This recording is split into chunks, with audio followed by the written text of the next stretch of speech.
Bismillahirrahmanirrahim. Assalamualaikum warahmatullahi wabarakatuh.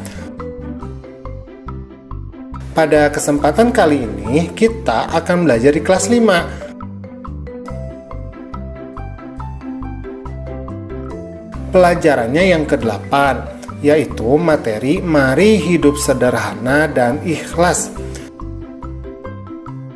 Adapun submateri yang akan kita bahas adalah Mari hidup sederhana.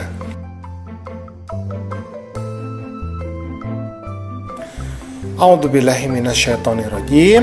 Walladzina idza anfaqu lam yusrifu wa lam yaqturu wa kana baina dzalika qawama. Artinya, dan termasuk hamba-hamba Tuhan yang Maha Pengasih, orang-orang yang apabila membelanjakan harta, mereka tidak berlebihan dan tidak pula kikir di antara keduanya secara wajar. Quran Surat Al-Furqan ayat ke-67. Nah, menurut ayat di atas, maka sederhana itu sebenarnya adalah pertengahan ya di antara sifat kikir dan sifat boros.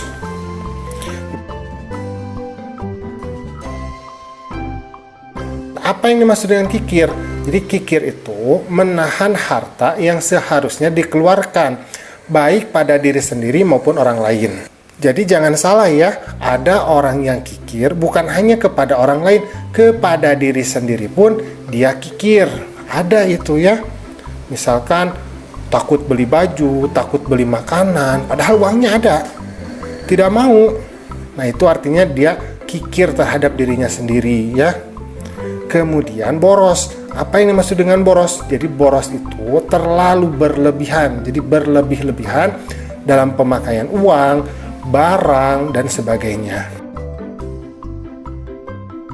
Nah, contoh misalkan kalau kita berwudu, maka sunahnya itu kan 3 kali basuhan ya. Nah, kalau lebih dari 3 kali, 4 kali, 5 kali, 6 kali, 7 kali ya, bisa saja, tetapi ini termasuk boros ya, boros air, boros energi kan. Nah, itu tidak boleh. Tapi kalau misalkan cuma 1 kali, ini juga kikir ya. Jadi wudunya belum baik ya. Kalau kita cuma membasuhnya hanya 1 kali, jadi hanya masuk ke rukunnya saja, tidak dapat sunnah. Nah, gitu ya. Nah, Nabi Muhammad ini adalah contoh atau suri teladan yang paling baik dalam melaksanakan sikap hidup sederhana. Nabi Muhammad itu bukan orang yang miskin ya. Justru beliau itu adalah orang yang kaya raya sebetulnya. Kenapa? Yang pertama, Nabi Muhammad ini ketika beliau menikah, beliau itu memberikan mahar. Jadi mahar itu syarat pernikahan ya, yang diberikan kepada seorang perempuan. Nah, itu diberikannya mahar kepada Siti Khadijah itu sebanyak 20 ekor unta dan beberapa perhiasan lain ya. Ini kalau dinilai dengan mata uang kita sekarang itu setara dengan angka 1 miliar rupiah. Berarti sangat besar ya. Nah, kedua, setiap berkurban rata-rata Nabi Muhammad ini mengeluarkan hampir 100 ekor unta. Jadi tiap kali berkurban di Idul Adha itu rata-rata 100 ekor unta. Berarti Nabi Muhammad orang yang kaya kan? Tetapi ketika beliau hidup justru menunjukkan kesederhanaan ya. Nah, yang pertama, Nabi Muhammad ini seringkali mengikat perutnya dengan kain dan batu.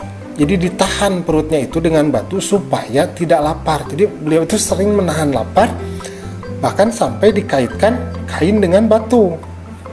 Yang kedua, beliau itu tidurnya itu beralaskan daun pohon kurma.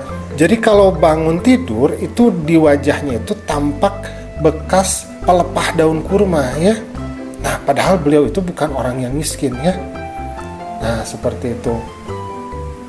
Jadi kaya itu dalam Islam itu tidak masalah. Jadi mau kaya, mau miskin tidak masalah. Tetapi yang paling penting adalah kita mampu hidup sederhana apa adanya. Nabi Muhammad juga memiliki beberapa kendaraan ya. Beliau memiliki beberapa kuda, kemudian beberapa unta ya. Kemudian beliau juga memiliki beberapa ekor kambing dan hewan peliharaan lainnya. Jadi kalau misalkan dikatakan miskin, tidak juga, karena Nabi Muhammad itu memiliki banyak harta kekayaan ya, tetapi pola hidupnya yang sangat sederhana.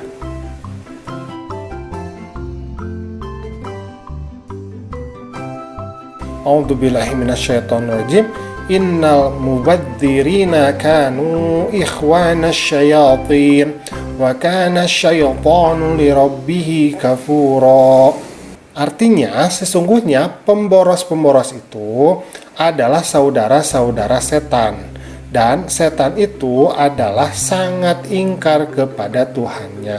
Quran Surat Al-Isra ayat ke-27.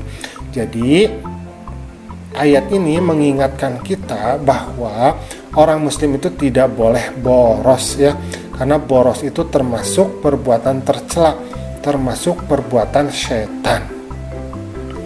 Nah, alhamdulillah pembelajaran kita pada hari ini sudah selesai. Semoga kita mampu dan mau hidup secara sederhana. Assalamualaikum.